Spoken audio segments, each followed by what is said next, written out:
Hey guys, in this video I will show you how you can fix system error 5 on CMD or command prompt.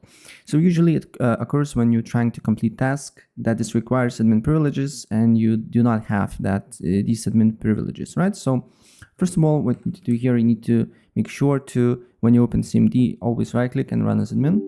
And then you need to complete the task and look if the problem persists. If the problem persists, what I just suggest you to do here is to just write sfc /scan now, and then you need to begin the scan and wait until the scanning process is done.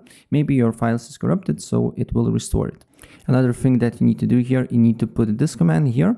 I will leave these commands in the video description below, so you can easily copy and paste it. All right. And after that, all you need to do here is to restart your computer and look if the problem persists or not.